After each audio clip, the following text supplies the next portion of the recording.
Bem-vindas ao podcast Viagem com a Adri. Eu sou Adriana Ventura, educadora e professora.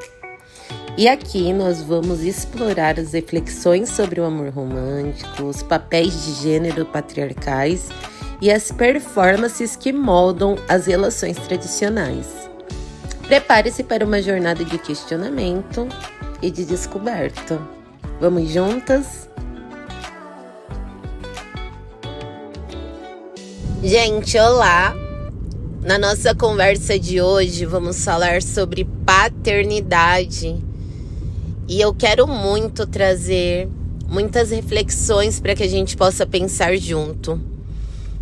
Então, bora lá! E hoje vai ser uma viagem literalmente, né? Tô aqui, como vocês sabem e acompanham, com o gravador ligado e dirigindo, conversando com vocês.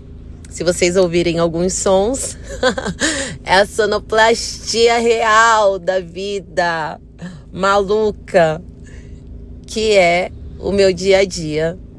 Estou no trânsito, então vamos embora. A semana passada foi o Dia dos Pais.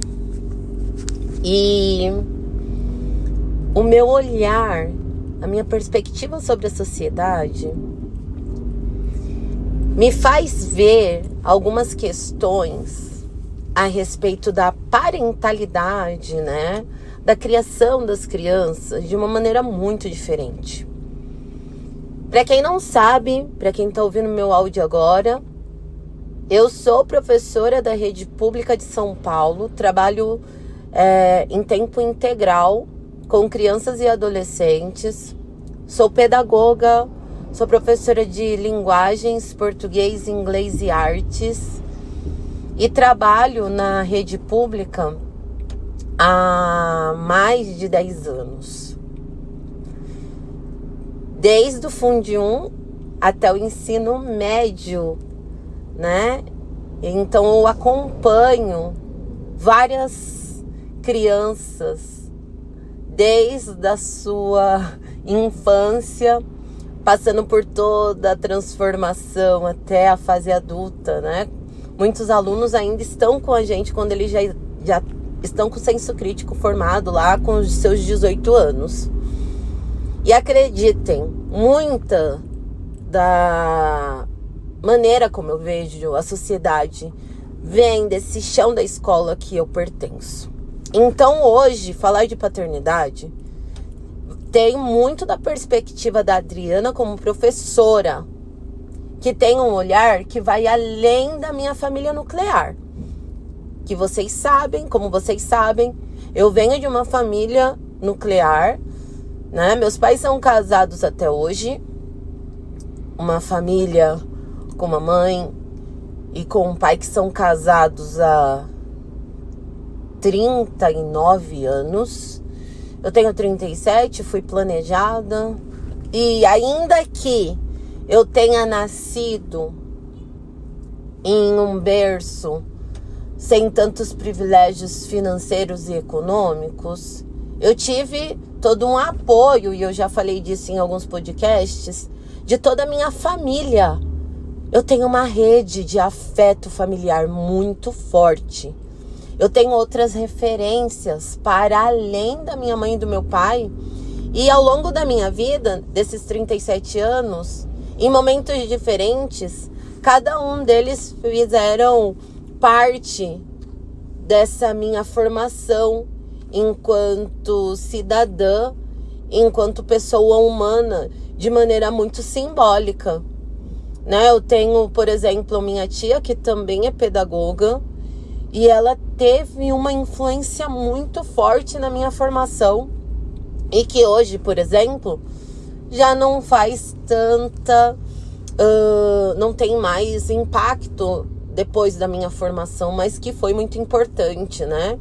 Hoje, por exemplo, a minha mãe, ela se faz muito mais presente, né? O meu pai também foi muito simbólico em muitos momentos, e eu acredito, inclusive, que a formação da criança, ela precisa ser repleta dessa rede de afeto. No meu caso, né, eu fui formada dentro desse aspecto muito acolhedor, que é o berço da família nuclear, mas a gente sabe que não é assim, né? A gente sabe que a família nuclear nem sempre é o lugar de acolhimento, nem sempre é o lugar de segurança, nem sempre existe essa solidariedade, essa comunhão na formação das nossas crianças e adolescentes, né? Isso foi na verdade, uma sorte que eu tive, um apoio que eu tive, uma sorte em ter tias, tios, avós e todo esse entorno familiar que contribuiu muito para minha formação humana. Bom, diante disso, tem uma influencer chamada Bia Ben. Provavelmente as pretinhas como eu conhecem, porque ela é uma mulher muito simbólica, porque ela é uma mulher negra, ela é mãe solo do Benzinho, uma mulher incrível. Meu Deus, ela chegou num patamar dentro dessa sociedade capitalista, né, de conforto. Ela tem hoje uma casa extremamente confortável, vive muito bem, saiu de uma comunidade, né, onde ela vivia todas as vulnerabilidades sociais possíveis, questões financeiras. E hoje, devido ao trabalho, principalmente com a internet, ela conseguiu, né, uma ascensão social. E hoje consegue ajudar não só a família, mas proporcionar para o filho dela uma educação e todos os recursos necessários para a formação do Benzinho. Os dois são lindos. Eu sou apaixonada. Não tem como morrer de amores de ver os dois. A família inteira é lindíssima. Até vou deixar aqui para vocês, né? @BiaBem. Vale muito a pena acompanhar a Pretinha e o Benzinho. E aí, ela trouxe um relato super válido da dor do Benzinho na semana passada. Ele foi pra escola e ela deixou de mandar ele na quinta e na sexta passada, que antecedeu o Dia dos Pais, porque o que aconteceu? Eles tinham uma atividade em que tinha que dar, né, um dinheirinho lá para fazer uma lembrancinha para os pais. Eu acho que isso é muito comum em escola particular, né? Porque na escola pública, por exemplo, isso foi abolido, gente. A escola pública, principalmente a escola pública, é um lugar de muita pluralidade. As crianças têm muito na escola pública crianças de mãe solo. Eu mesmo recebo, né? Muitas mães solos. Tem pais solos, acredite, tem pais. Já recebi muitos pais que cuidam dos filhos e por diversas razões, gente. Tem também famílias em que as crianças ou os adolescentes são cuidados pelos avós, pelos tios, pelos irmãos, né? Tem alguns que moram com os primos, enfim. A ideia familiar, ela sempre foi muito plural. Nem todo mundo parte da ideia familiar dentro desse molde de mamãe, papai e filhinho, que é até mesmo uma ideia muito limitante, heteronormativa, né? E até quase lunática de ver a família. Pensando na nossa sociedade, em todos os problemas, pensando na problemática da ausência paterna, né? Pensando nas questões do novo lugar da mulher na sociedade, porque a gente não vai falar só de ausência paterna, a gente vai falar das mulheres que decidiram ser mãe solo. E aí eu já chego nisso. Enfim, família é plural. A gente precisa muito não romper com a ideia do que é a família nuclear. Gente, eu não vou e não quero desconsiderar o meu próprio berço. Não tem sentido. Eu não tenho problema nenhum com o meu berço. Inclusive, eu sei que esse berço, esse núcleo familiar, ele foi muito importante na minha formação enquanto pessoa humana. Mas existem outras possibilidades de formar uma pessoa humana, e isso é muito importante. É muito importante que a gente valorize todas as possibilidades de família e não se limite a uma só. Por que isso é importante? Porque senão, todas as outras pessoas que não conseguem contemplar esse ideal e não conseguem contemplar por inúmeros motivos, porque a gente tem inúmeras razões. Eu tenho famílias com 2 mães, eu tenho famílias com 2 pais. E aí essas pessoas estarão o quê? Ferradas? Essas pessoas são a escória da sociedade? Pensar em família nuclear de maneira engessada é excluir uma boa parte da sociedade ou colocar elas ao léu. E é bom que a gente pense nisso. É bom que a gente pense sobre essa pluralidade. E a escola pública já vem pensando. E aí eu venho com o meu olhar de professora. A gente tem 2 dias na escola, que é o dia da família na escola.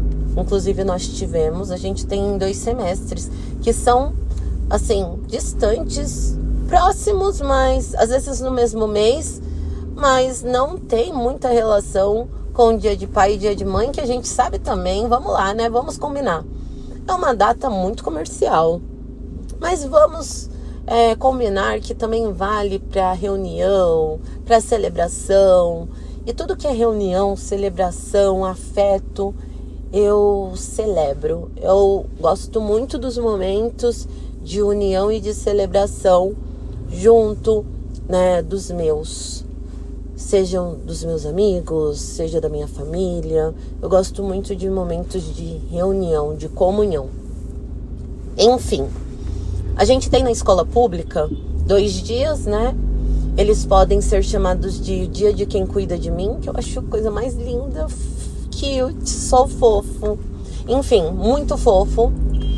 E que abraça toda essa pluralidade que a gente tem na escola pública e não exclui ninguém.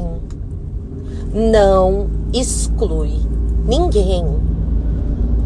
O dia de quem cuida de mim abraça todas as pessoas.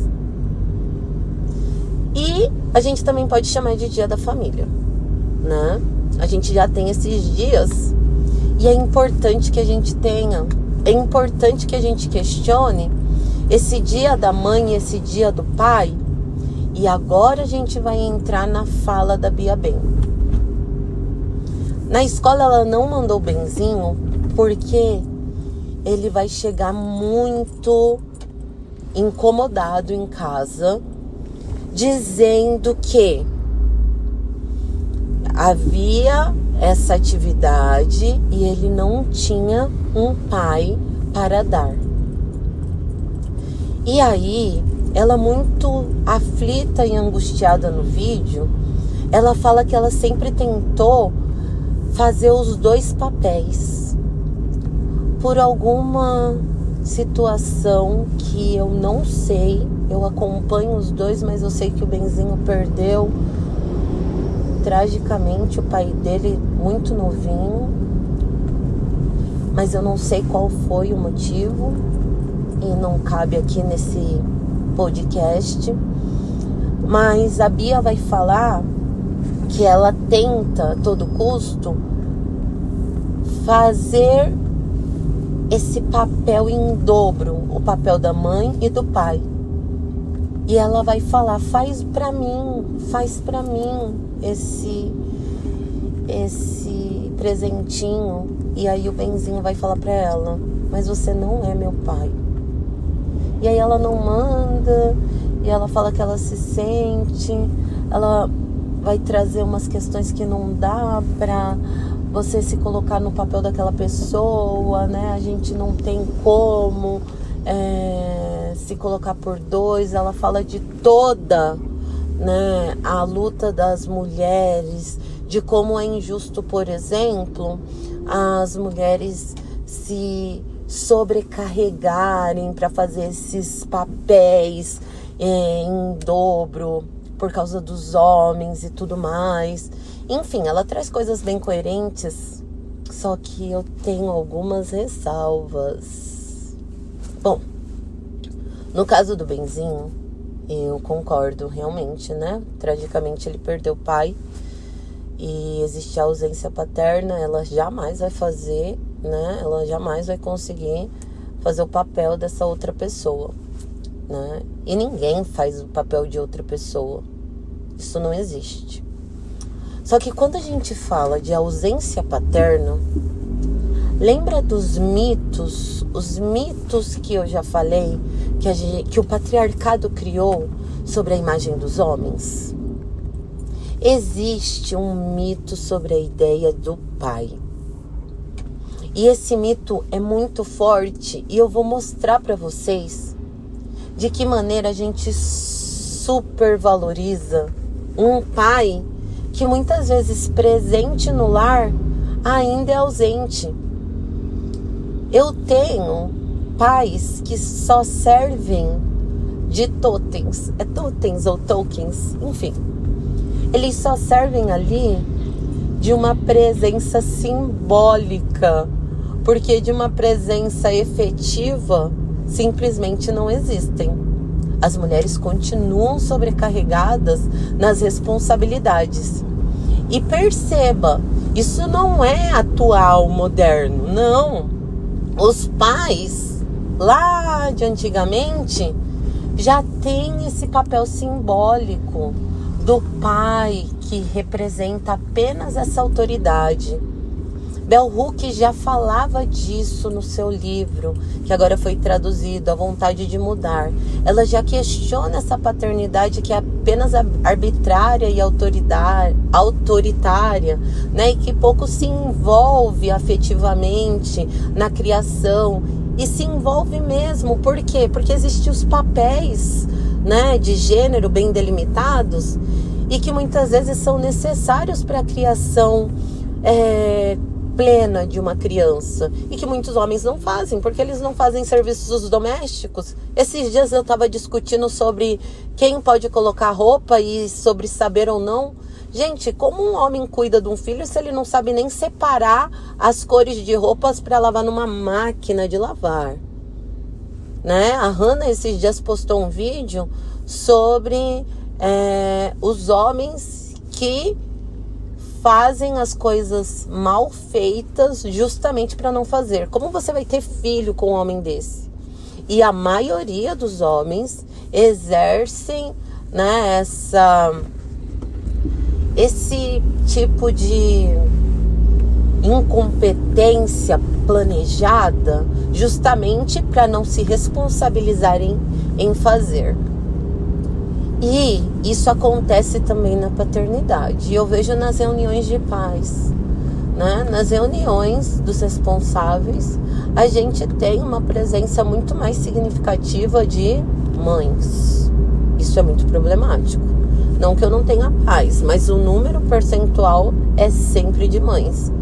Se os dois trabalham, os dois têm a responsabilidade de sair do serviço, porque só a mãe sai do serviço. Eu tô falando da periferia, tá? Na periferia, os dois trabalham. Sai dessa ideia de marmanja, de feminismo branco, de homem provedor, porque isso não existe aqui na periferia, tá, mulheres? Ó, que a gente tá em outro patamar. Vamos lá. E mesmo assim, com essas mulheres trabalhando, são elas que se desdobram para ir na reunião e ainda ter que arcar com os filhos. Tem uma coisa aqui muito, muito, muito chata que acontece e que eu já pontuei em algumas reuniões. Quando a gente liga para os responsáveis, a gente liga para a mãe. Nunca é para o pai primeiro. Quando o aluno ele está, né, com algum problema pedagógico, né, de aprendizagem ou até mesmo de indisciplina, a gente liga para a coitada da mãe. Nunca é para o pai. Então vocês vão percebendo que, na verdade, gente tem uma ultravalorização de uma pessoa que na criação não representa lá muita coisa. É porque a sociedade é patriarcal. E a gente já começa nessa ultravalorização do homem desde o relacionamento com ele, que a gente centraliza o homem. Então, como que a gente não vai centralizar desde a nossa infância o homem na nossa vida com esse papel simbólico de pai? Tudo é pai, e isso já começa até mesmo na religião, né? Com o Pai Celestial, com esse Deus que não é presente, esse Deus que nunca aparece, né? Onipresente, onisciente, ele só sabe de tudo, ele só manda em tudo, mas ele nunca aparece, ele manda outras pessoas para fazer por ele. Percebe? Então a gente já vem de algo, né, nessa sociedade cristã que já faz essa forma simbólica do papel do pai ser muito prepotente. E, gente, eu não estou invalidando a falta que essa pessoa faz na criação, porque se a gente tem essa base ocidental que coloca homem e mulher no berço da família nuclear, né, fazendo esses cuidados, é claro que, né, a gente também vai ter essa falta. Mas, na verdade, a criança sente falta de carinho e acolhimento. E é a sociedade que fica motivando as crianças com essa coisa de pai, o seu pai não tem pai. Isso é muito mais uma motivação social do que uma falta efetiva, né? Porque se a criança tivesse uma rede de afeto muito forte e prepotente, uma ausência apenas, seja de quem for, não seria tão impactante. Mas na nossa sociedade ocidental, que individualiza o cuidado, que isola o cuidado nessa instituição familiar, na instituição casal pai e mãe, nessa ideia heteronormativa de papel de homem e de papel de mulher, a falta se faz, né? Porque a gente foi todo modelado nessa ideia de papel patriarcal de gênero. E por que papel patriarcal? Por essa ultravalorização desse homem. Só que vamos ver que as estatísticas nos provam o contrário. Se a gente fosse mais lúcidos como sociedade, a gente consideraria inclusive um risco esses homens na criação dessas crianças. Então vamos lá. Nas estatísticas oficiais do IBGE, né, quem são os que mais cometem o feminicídio? Companheiros e ex-companheiros, ou seja, os homens que estão ali e que são, consequentemente, os pais, né? Colocam as crianças numa situação de extrema violência. Quem são os principais violentadores, abusadores das crianças que sofrem violência sexual? Gente, não são mulheres trans usando banheiro público. As crianças estão sendo abusadas dentro dos seus próprios lares. 80% dos abusos sexuais são cometidos dentro do próprio lar.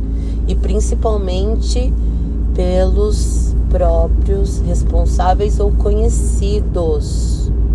Muitas vezes pais, avós ou padrastos, né? Aquele que deveria cuidar de mim é aquele que me coloca numa situação de extrema violência.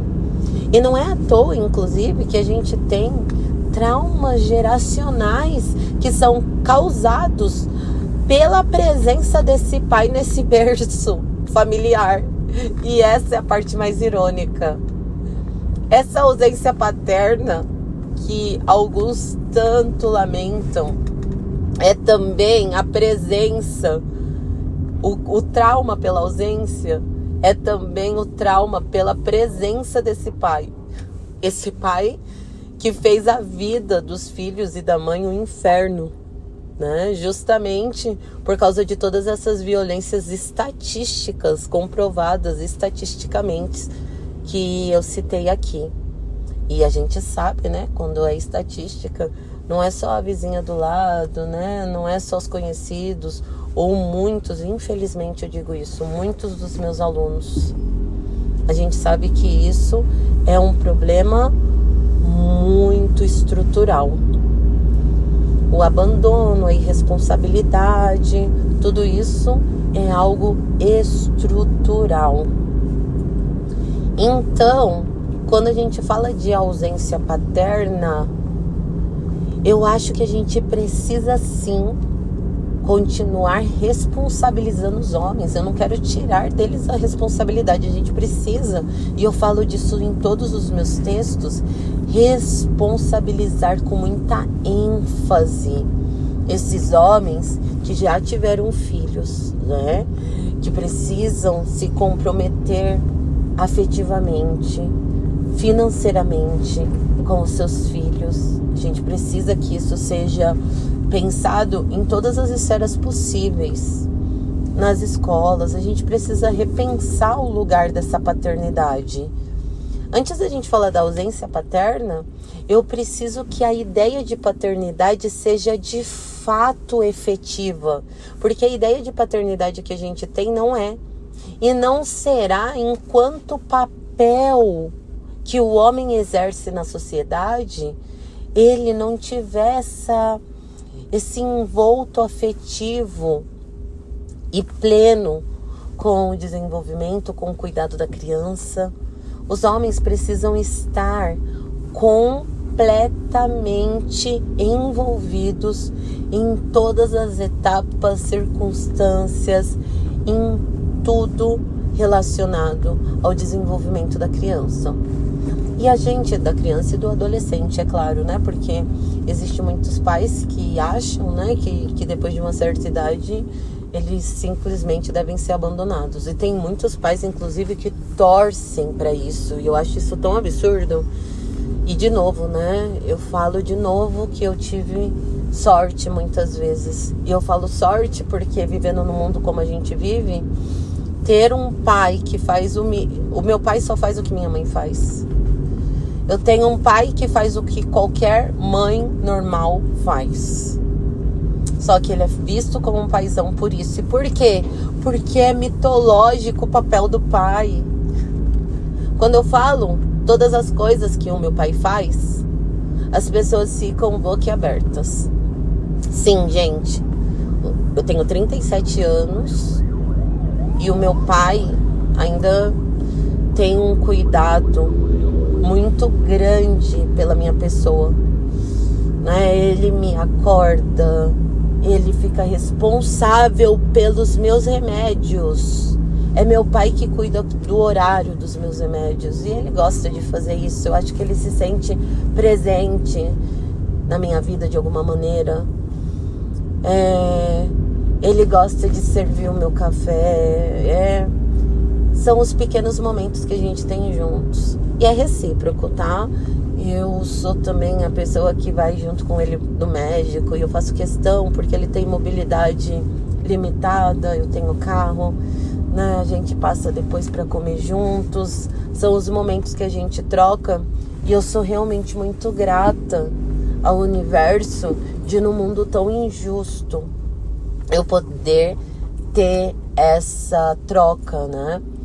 Mas eu quero que vocês entendam que eu tive esses momentos com muitas outras pessoas da minha família, que não foi só o lugar desse pai que é tão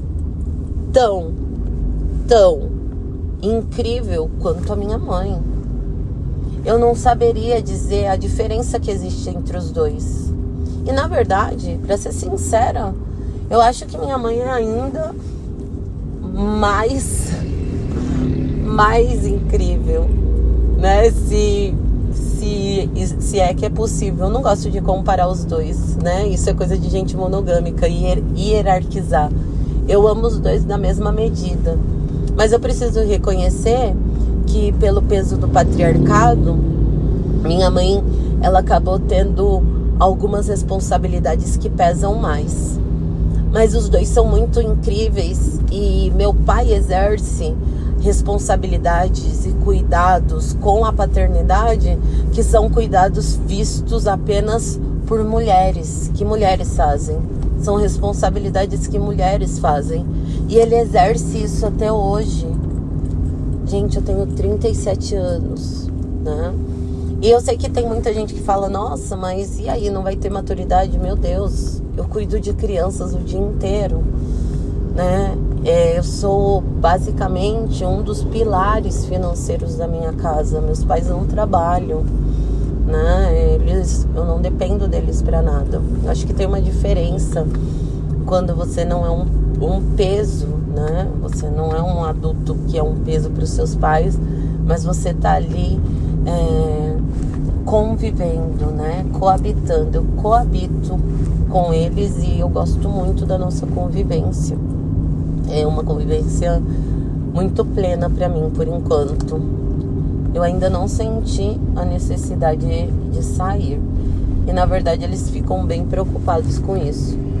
Mas o que acontece, voltando à questão da paternidade, é que essa ausência paterna que a gente tanto sofre, ela tem também um pouco dessa visão muito parecida com a ideia da mulher que não casou.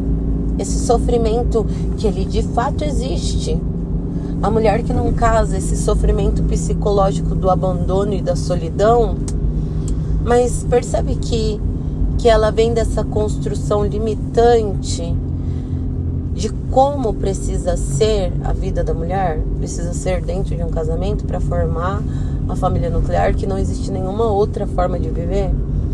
E quando a gente pensa na ausência paterna, a gente está pensando na parentalidade apenas dentro dessa lógica heteronormativa em que o pai ele vai ser esse totem. E vai ser esse totem por quê?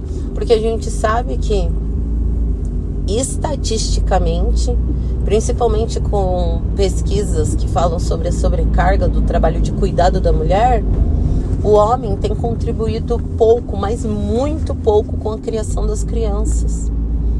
Então, o papel dele na criação, na infância, na adolescência, ele tem sido muito mais simbólico do que efetivo, né?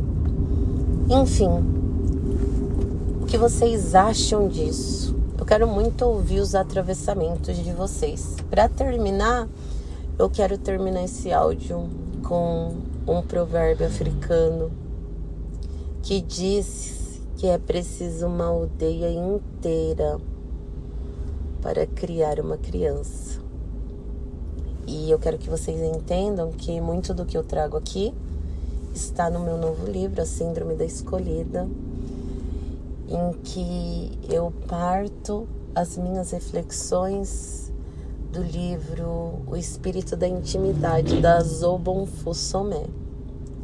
E reflito também que é importante que a gente olhe para outras possibilidades para que seja possível pensar fora daquilo que falaram que era a única possibilidade de existência humana.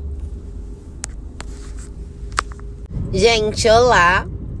Na nossa conversa de hoje vamos falar sobre paternidade e eu quero muito trazer muitas reflexões para que a gente possa pensar junto. Então, bora lá! E hoje vai ser uma viagem literalmente, né? Tô aqui, como vocês sabem e acompanham, com o gravador ligado e dirigindo, conversando com vocês. Se vocês ouvirem alguns sons, é a sonoplastia real da vida maluca, que é o meu dia a dia. Estou no trânsito, então vamos embora. A semana passada foi o Dia dos Pais. E o meu olhar, a minha perspectiva sobre a sociedade me faz ver algumas questões a respeito da parentalidade, né? Da criação das crianças de uma maneira muito diferente. Para quem não sabe, para quem está ouvindo meu áudio agora, eu sou professora da Rede Pública de São Paulo, trabalho em tempo integral com crianças e adolescentes, sou pedagoga, sou professora de linguagens, português, inglês e artes e trabalho na rede pública há mais de 10 anos. Desde o Fundo 1 até o ensino médio, né? Então eu acompanho várias crianças desde a sua infância, passando por toda a transformação até a fase adulta, né? Muitos alunos ainda estão com a gente quando eles já estão com o senso crítico formado lá com os seus 18 anos. E acreditem, muita da maneira como eu vejo a sociedade vem desse chão da escola que eu pertenço. Então hoje, falar de paternidade tem muito da perspectiva da Adriana como professora, que tem um olhar que vai além da minha família nuclear. Que vocês sabem, como vocês sabem, eu venho de uma família nuclear, né? Meus pais são casados até hoje, uma família com uma mãe e com um pai que são casados há 39 anos. Eu tenho 37, fui planejada. E ainda que eu tenha nascido em um berço sem tantos privilégios financeiros e econômicos, eu tive todo um apoio, e eu já falei disso em alguns podcasts, de toda a minha família. Eu tenho uma rede de afeto familiar muito forte. Eu tenho outras referências para além da minha mãe e do meu pai. E ao longo da minha vida, desses 37 anos, em momentos diferentes, cada um deles fizeram parte dessa minha formação enquanto cidadã, enquanto pessoa humana, de maneira muito simbólica, né? Eu tenho, por exemplo, minha tia, que também é pedagoga, e ela teve uma influência muito forte na minha formação, e que hoje, por exemplo, já não faz tanta, não tem mais impacto depois da minha formação, mas que foi muito importante, né? Hoje, por exemplo, a minha mãe, ela se faz muito mais presente, né? O meu pai também foi muito simbólico em muitos momentos, e eu acredito, inclusive, que a formação da criança, ela precisa ser repleta dessa rede de afeto. No meu caso, né, eu fui formada dentro desse aspecto muito acolhedor, que é o berço da família nuclear, mas a gente sabe que não é assim, né? A gente sabe que a família nuclear nem sempre é o lugar de acolhimento, nem sempre é o lugar de segurança, nem sempre existe essa solidariedade, essa comunhão na formação das nossas crianças e adolescentes, né? Isso foi na verdade, uma sorte que eu tive, um apoio que eu tive, uma sorte em ter tias, tios, avós e todo esse entorno familiar que contribuiu muito para minha formação humana. Bom, diante disso, tem uma influencer chamada Bia Ben, provavelmente as pretinhas como eu conhecem, porque ela é uma mulher muito simbólica, porque ela é uma mulher negra, ela é mãe solo do Benzinho, uma mulher incrível. Meu Deus, ela chegou num patamar dentro dessa sociedade capitalista, né, de conforto. Ela tem hoje uma casa extremamente confortável, vive muito bem, saiu de uma comunidade, né, onde ela vivia todas as vulnerabilidades sociais possíveis, questões financeiras.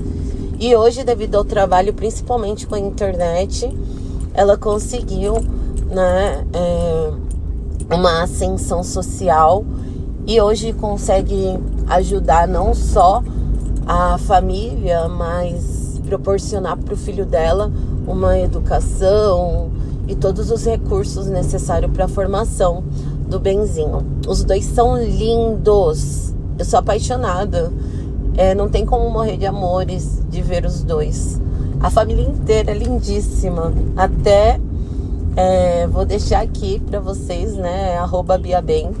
Vale muito a pena acompanhar a Pretinha e o Benzinho. E aí, ela trouxe um relato super válido da dor do Benzinho na semana passada. Ele foi pra escola e ela deixou de mandar ele na quinta e na sexta passada, que antecedeu o Dia dos Pais, porque o que aconteceu? Eles tinham uma atividade em que tinha que dar, né, um dinheirinho lá para fazer uma lembrancinha para os pais. Eu acho que isso é muito comum em escola particular, né? Porque na escola pública, por exemplo, isso foi abolido, gente. A escola pública, principalmente a escola pública, é um lugar de muita pluralidade. As crianças tem muito na escola pública crianças de mãe solo. Eu mesmo recebo, né? Muitas mães solos. Tem pais solos, acredite, tem pais, já recebi muitos pais que cuidam dos filhos e por diversas razões, gente. Tem também famílias em que as crianças ou os adolescentes são cuidados pelos avós, pelos tios, pelos irmãos, né? Tem alguns que moram com os primos, enfim. A ideia familiar, ela sempre foi muito plural. Nem todo mundo parte da ideia familiar dentro desse molde de mamãe, papai e filhinho, que é até mesmo uma ideia muito limitante, heteronormativa, né? E até quase lunática de ver a família. Pensando na nossa sociedade, em todos os problemas, pensando na problemática da ausência paterna, né? Pensando nas questões do novo lugar da mulher na sociedade, porque a gente não vai falar só de ausência paterna, a gente vai falar das mulheres que decidiram ser mãe solo. E aí eu já chego nisso. Enfim, família é plural. A gente precisa muito não romper com a ideia do que é a família nuclear. Gente, eu não vou e não quero desconsiderar o meu próprio berço. Não tem sentido.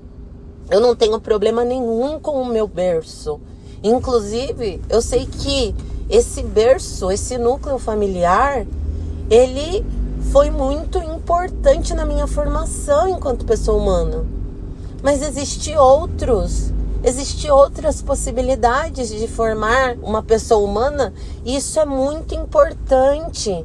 É muito importante que a gente valorize todas as possibilidades de família e não se limite a uma só. Por que isso é importante?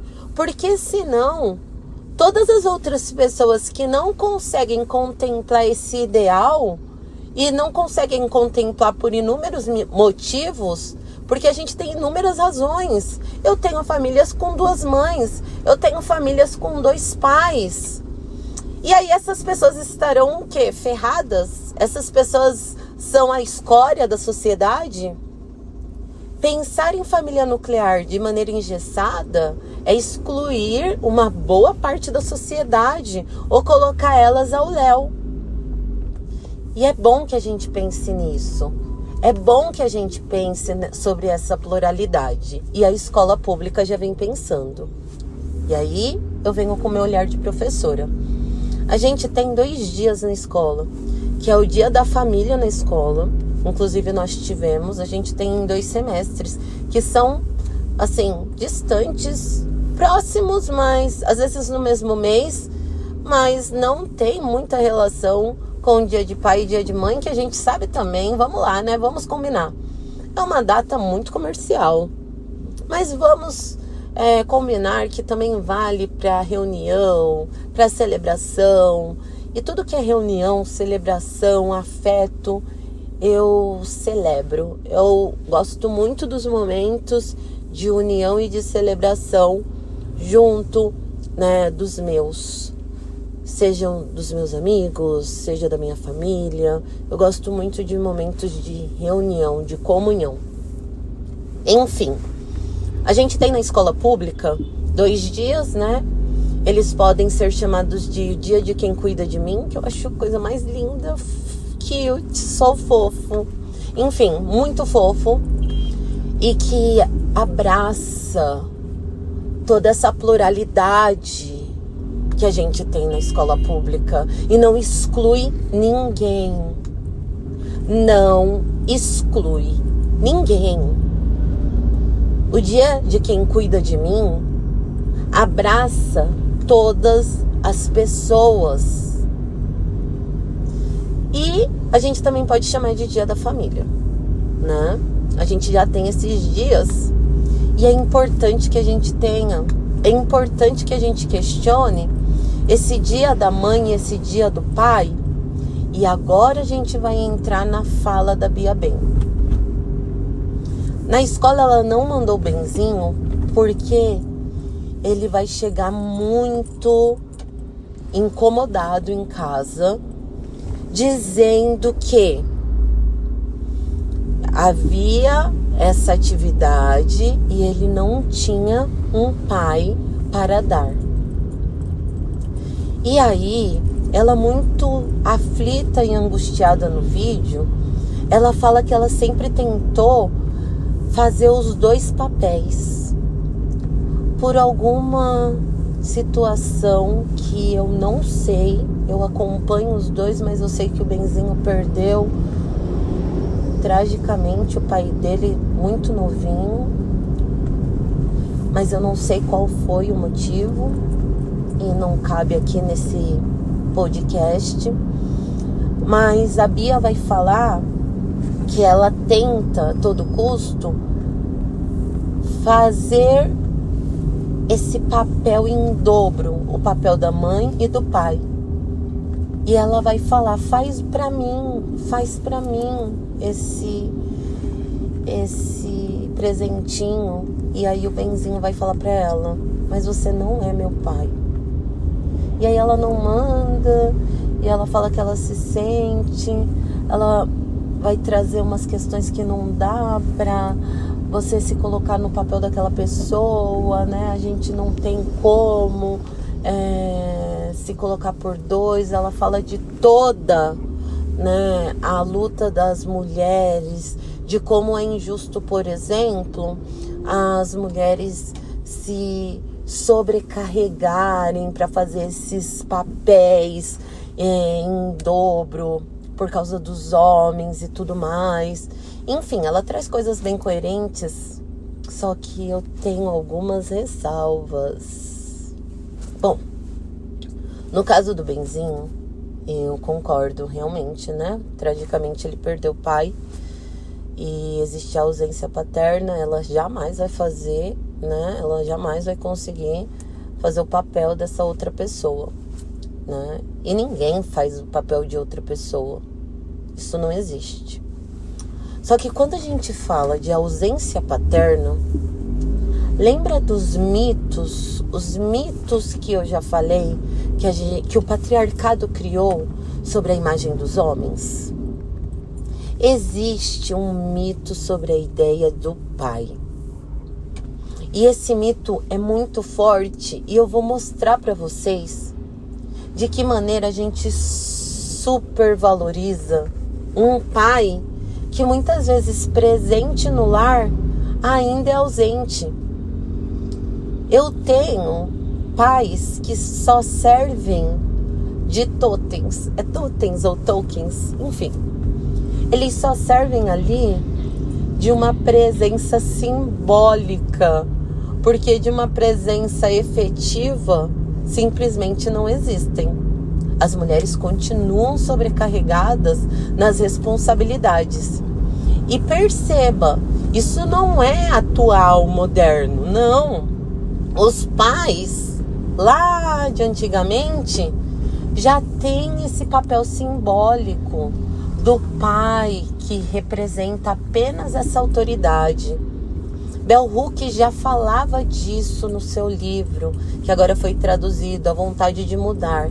Ela já questiona essa paternidade que é apenas arbitrária e autoritária, né? E que pouco se envolve afetivamente na criação. E se envolve mesmo, por quê? Porque existem os papéis, né, de gênero bem delimitados e que muitas vezes são necessários para a criação plena de uma criança e que muitos homens não fazem, porque eles não fazem serviços domésticos. Esses dias eu estava discutindo sobre quem pode colocar roupa e sobre saber ou não. Gente, como um homem cuida de um filho se ele não sabe nem separar as cores de roupas para lavar numa máquina de lavar? Né? A Hannah esses dias postou um vídeo sobre os homens que fazem as coisas mal feitas justamente para não fazer. Como você vai ter filho com um homem desse? E a maioria dos homens exercem, né, esse tipo de incompetência planejada justamente para não se responsabilizarem em fazer.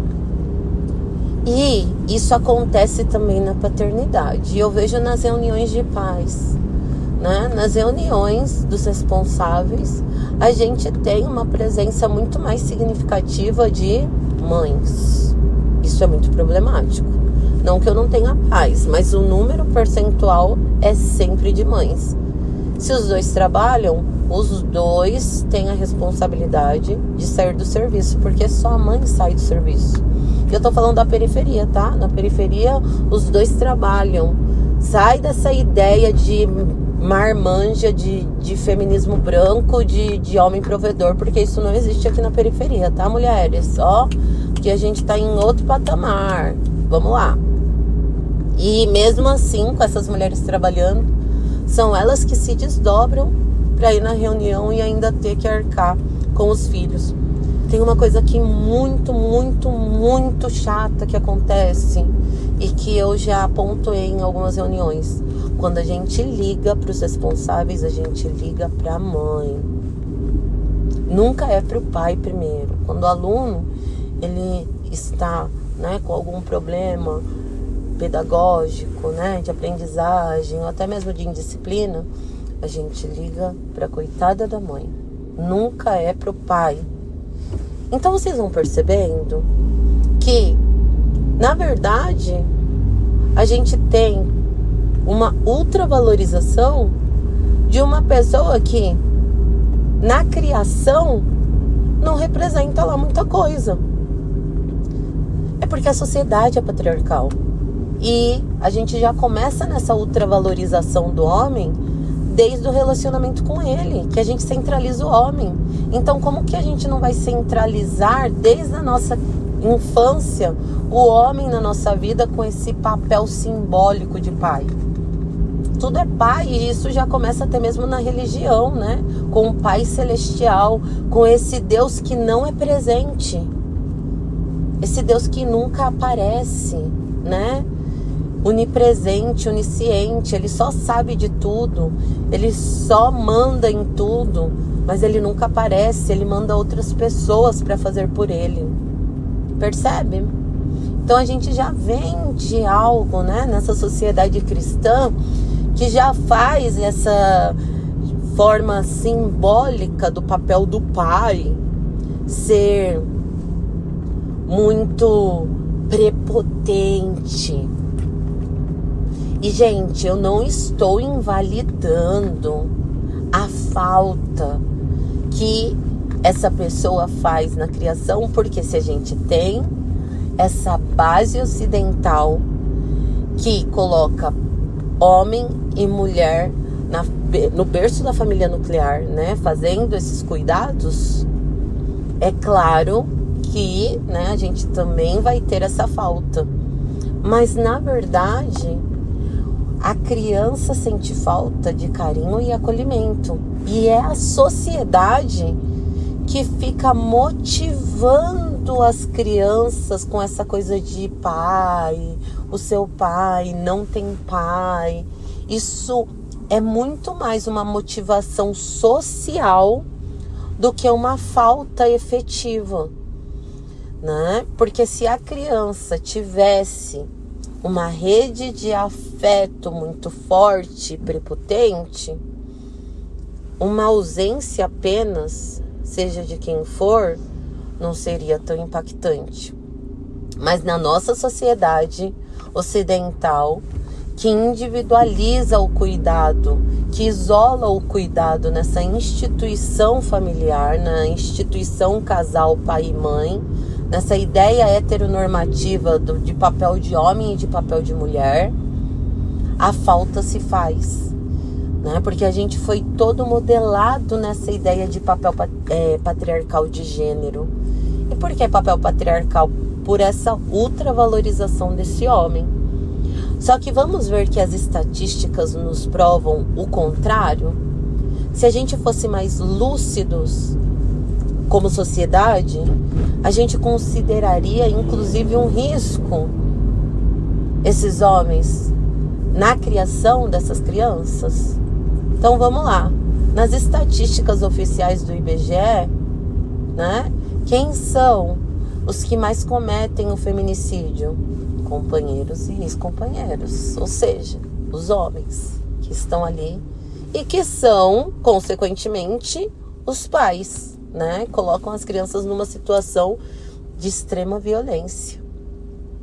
Quem são os principais violentadores, abusadores das crianças que sofrem violência sexual? Gente, não são mulheres trans usando banheiro público. As crianças estão sendo abusadas dentro dos seus próprios lares.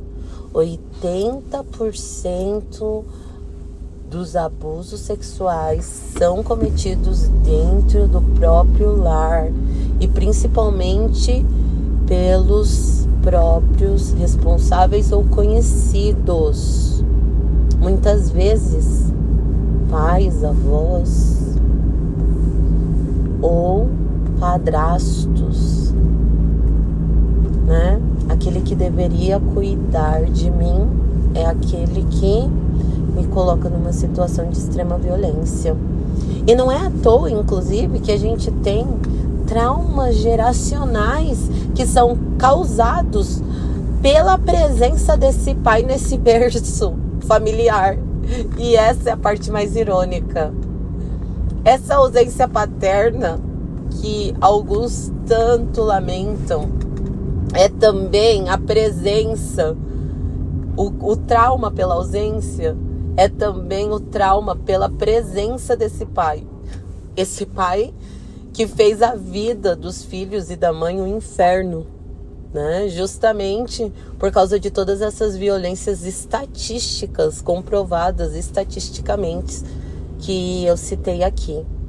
E a gente sabe, né, quando é estatística, não é só a vizinha do lado, né, não é só os conhecidos, ou muitos, infelizmente eu digo isso, muitos dos meus alunos. A gente sabe que isso é um problema muito estrutural. O abandono, a irresponsabilidade, tudo isso é algo estrutural. Então, quando a gente fala de ausência paterna, eu acho que a gente precisa sim continuar responsabilizando os homens. Eu não quero tirar deles a responsabilidade, a gente precisa, e eu falo disso em todos os meus textos, responsabilizar com muita ênfase esses homens que já tiveram filhos, né? Que precisam se comprometer afetivamente, financeiramente com os seus filhos. A gente precisa que isso seja pensado em todas as esferas possíveis. Nas escolas, a gente precisa repensar o lugar dessa paternidade. Antes da gente falar da ausência paterna, eu preciso que a ideia de paternidade seja de fato efetiva. Porque a ideia de paternidade que a gente tem não é. E não será enquanto papel que o homem exerce na sociedade, ele não tiver esse envolto afetivo e pleno com o desenvolvimento, com o cuidado da criança. Os homens precisam estar completamente envolvidos em todas as etapas, circunstâncias, em tudo relacionado ao desenvolvimento da criança. E a gente, da criança e do adolescente, é claro, né? Porque existem muitos pais que acham, né, que depois de uma certa idade eles simplesmente devem ser abandonados. E tem muitos pais, inclusive, que torcem para isso. E eu acho isso tão absurdo. E de novo, né? Eu falo de novo que eu tive sorte muitas vezes. E eu falo sorte porque vivendo no mundo como a gente vive, ter um pai que faz o meu pai só faz o que minha mãe faz. Eu tenho um pai que faz o que qualquer mãe normal faz. Só que ele é visto como um paizão por isso. E por quê? Porque é mitológico o papel do pai. Quando eu falo todas as coisas que o meu pai faz, as pessoas ficam boquiabertas. Sim, gente. Eu tenho 37 anos e o meu pai ainda tem um cuidado muito grande pela minha pessoa, né? Ele me acorda, ele fica responsável pelos meus remédios. É meu pai que cuida do horário dos meus remédios e ele gosta de fazer isso. Eu acho que ele se sente presente na minha vida de alguma maneira. Ele gosta de servir o meu café. São os pequenos momentos que a gente tem juntos. E é recíproco, tá?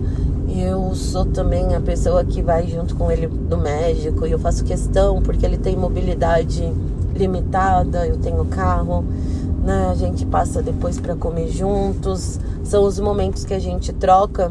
E eu sou realmente muito grata ao universo de, num mundo tão injusto, eu poder ter essa troca, né?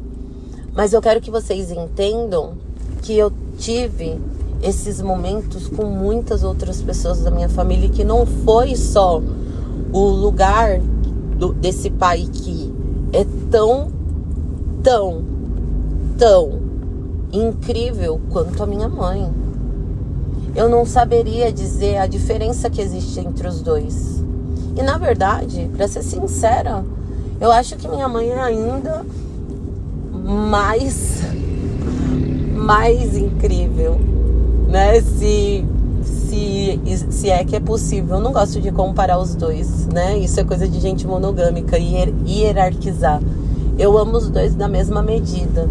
Mas eu preciso reconhecer que, pelo peso do patriarcado, minha mãe, ela acabou tendo algumas responsabilidades que pesam mais. Mas os dois são muito incríveis e meu pai exerce responsabilidades e cuidados com a paternidade que são cuidados vistos apenas por mulheres, que mulheres fazem. São responsabilidades que mulheres fazem. E ele exerce isso até hoje. Gente, eu tenho 37 anos, né? E eu sei que tem muita gente que fala, nossa, mas e aí, não vai ter maturidade? Meu Deus, eu cuido de crianças o dia inteiro, né? Eu sou basicamente um dos pilares financeiros da minha casa. Meus pais não trabalham, né? Eu não dependo deles para nada. Acho que tem uma diferença quando você não é um peso, né? Você não é um adulto que é um peso para os seus pais, mas você tá ali convivendo, né? Coabitando. Eu coabito com eles e eu gosto muito da nossa convivência. É uma convivência muito plena para mim, por enquanto. Eu ainda não senti a necessidade de sair. E, na verdade, eles ficam bem preocupados com isso. Mas o que acontece, voltando à questão da paternidade, é que essa ausência paterna que a gente tanto sofre, ela tem também um pouco dessa visão muito parecida com a ideia da mulher que não casou. Esse sofrimento que ele de fato existe. A mulher que não casa, esse sofrimento psicológico do abandono e da solidão. Mas percebe que ela vem dessa construção limitante de como precisa ser a vida da mulher, precisa ser dentro de um casamento para formar a família nuclear, que não existe nenhuma outra forma de viver. E quando a gente pensa na ausência paterna, a gente está pensando na parentalidade apenas dentro dessa lógica heteronormativa em que o pai ele vai ser esse totem. E vai ser esse totem por quê? Porque a gente sabe que estatisticamente, principalmente com pesquisas que falam sobre a sobrecarga do trabalho de cuidado da mulher, o homem tem contribuído pouco, mas muito pouco com a criação das crianças. Então, o papel dele na criação, na infância, na adolescência, ele tem sido muito mais simbólico do que efetivo, né? Enfim, o que vocês acham disso? Eu quero muito ouvir os atravessamentos de vocês. Para terminar, eu quero terminar esse áudio com um provérbio africano que diz que é preciso uma aldeia inteira para criar uma criança. E eu quero que vocês entendam que muito do que eu trago aqui está no meu novo livro, A Síndrome da Escolhida, em que eu parto as minhas reflexões do livro O Espírito da Intimidade, da Zobon Fossomé. E reflito também que é importante que a gente olhe para outras possibilidades para que seja possível pensar fora daquilo que falaram que era a única possibilidade de existência humana.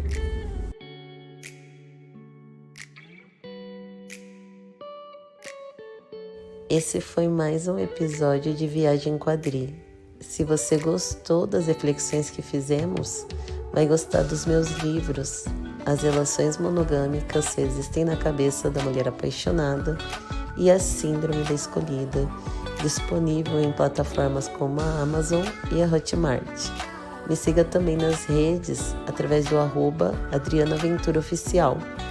E vamos repensar a maneira como temos visto as relações e os relacionamentos.